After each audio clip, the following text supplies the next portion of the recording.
Coming out of Resident Evil 4 Remake into Resident Evil 5 can only be described as a culture shock. Not just going from a modern game in both looks and game mechanics, but also going from a single-player horror action game to a co-op action horror game. Don't get me wrong, Resident Evil 5 I think is a good co-op game, and I also think it's a really solid action horror game as well. But apart from the campy and wacky story, there wasn't much for me to latch onto in terms of mechanics and familiarity. That's not to say the old school controls were too much for me. I actually think the tank controls and being able to shout on command at your friend in game made for a much better co-op experience. There is nothing better than seeing your friend slowly turn like a mounted turret to save you as you're being attacked by some weird flesh creature. It makes for some great moments, even if they're born out of frustration sometimes. At the same time, it does make those bigger and cinematic moments at the end of the game feel lame. And as the game progresses, you get the sense that things on all fronts were rushed or severely cut back,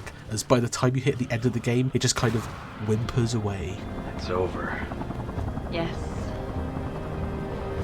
Finally.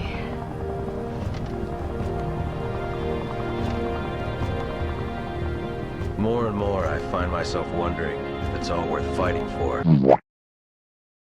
It was inevitable in my journey through the Resident Evil games that I would come across one that wasn't as good by a long margin. It's not as if this game is bad either. I did still have fun with it and really enjoyed playing it with my friend. I think playing the single player would have made the game significantly worse, and so in the spirit of that, I'm going to make this review a co-op review. It's fine, they'll just give it a second, they'll be here, just give it a... Maybe they're busy. I call them back in a bit. I'll just do my part of the review here first for a moment, and then we'll come back. I think to start, the story is weaker than the others, both in content and in presentation. My expectation going in was Chris, the big dog himself that I was excited to finally see in action, and the new person, Shiva.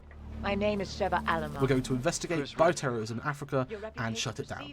To that extent, it is what happens. For maybe like the first chapter of that, randomly, Chris finds a picture of Jill, who is now apparently dead, but also isn't. And I was sitting there for confused as hell, because what do you mean Jill is dead? And also what do you mean that she's also now not possibly dead? I don't particularly want to spoil the other games like Code Veronica or Zero, so I haven't looked it up, but is that what happens in those games? Or am I just going insane and this game is making me go insane? I feel like all of this could have easily been solved by like an intro tutorial level that was Chris and Jill infiltrating that manor to find Wesker. You learn the controls, and then Jill and Wesker go off the cliff in a big dramatic moment. It sets the stage for what's to come, and also creates a more personal connection to both characters, Wesker, and then gives some more friction between Chris and Shiva at the start of the game. Let's go to Co-op Corner to see if my co-op partner agrees with me. Yeah. They're coming, don't worry. They've got this, they're coming here. It's probably just, I just asked them to like write a few things before doing this, so they're probably just finished writing that up. We'll continue. The story doesn't really recover from that point either.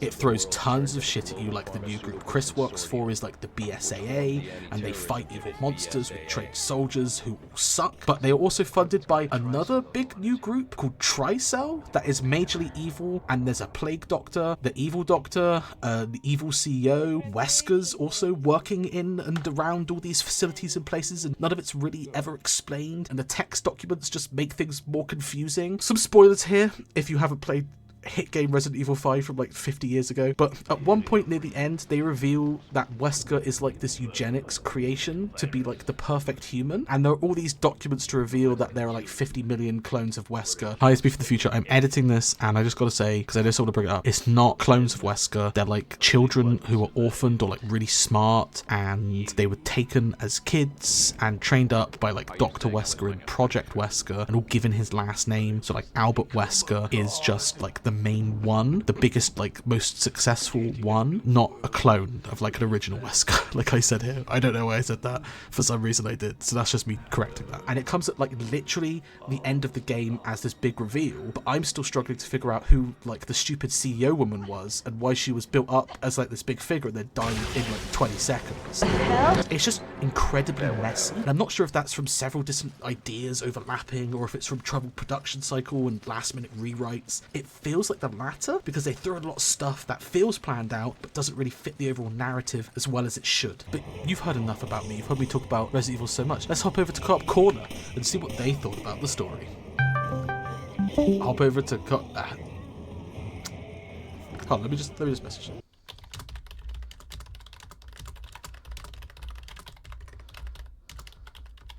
Oh, they say the only part of the story I cared about was the fact there was no skip button. Okay, I should have seen that one coming. Thanks Co-op Corner. Thank you. I did enjoy this game though, and I think that's because of the simple reason I was able to play it with another person. Specifically, somebody that I like to play games with. Playing this with a random person would have been hell, but being able to laugh whenever your friend doesn't hit the dodge button fast enough, or hear laughter whenever you have to slowly jog your way towards your friend because you got lost, made the tedium lighter. There were still some moments that sucked or were plain boring. The like on-rail shooter moments were dull, and the stupid rotating platform was hell to aim on, and made even worse by the tank controls. The best parts were the game just let you loose for a little bit, either in doing puzzles or in shooting enemies. It was fun to coordinate a few puzzle challenges or to roll through a group of zombies together that didn't change with the janky controls. The loot system was a fun little side mechanic as well, and I really enjoyed the upgrade system for the guns, buying all the stuff from the shop. The different types of guns were also fun to play around with, even if I do wish the Tetris grid inventory had made it over from 4 to 5. It was a nice little challenge to see what you needed in health, ammo, or protection. Of course, I would have preferred to be able to send stuff to my chest during the game rather than having to destroy it, and I'm not the biggest fan of how this game has shifted more obviously to a controller than a keyboard and mouse. It wasn't the worst thing in the world, but it did feel a lot more simplified than all the previous games, though most likely intentional for ease of access on the controller as well for co-op mode.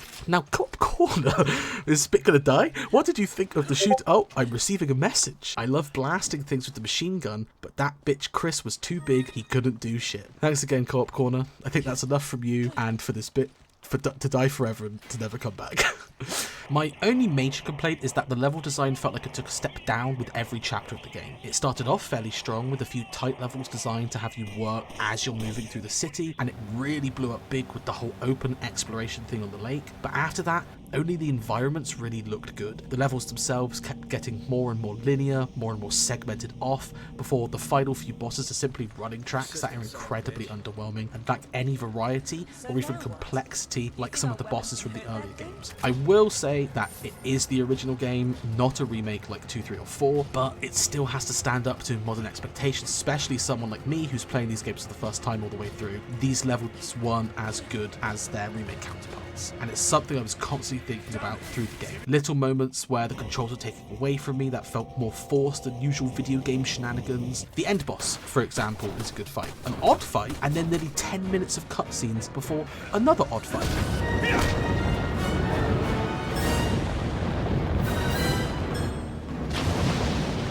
And then another 10 minutes of cutscenes, and then the game's over. This is like the big bad of the entire franchise. Why is he 2 short fights that don't really amount to much? The big bat creature was a more dynamic fight, and that was just a bat. I still enjoyed my time with Resident Evil 5, but more because of the actual game this time, rather than the story. And a lot of my issues with it are with how it all went down, rather than how slow it is to turn and shoot an enemy. Maybe in a far off, distant, bright future, Capcom will do a full remaster of Resident Evil 5 in the RE engine, add in some crazy new features, change and tweak the story and the boss fights a little bit so they actually feel the level of spectacle they wanted them to be. Until then, I'm happy with how things left off. Another helicopter and another cheesy ending monologue from the main character. It's more Resident Evil 3 Remake, a game cut short of its full potential, than a Resident Evil 2 or 4 Remake, which felt more like complete and polished experiences. If this pattern turns out to be true, then I can't wait for Resident Evil 6. It's over. Yes.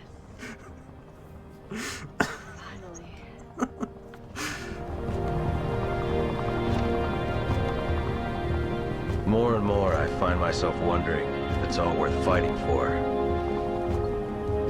For a future without fear? Yeah, it's worth it.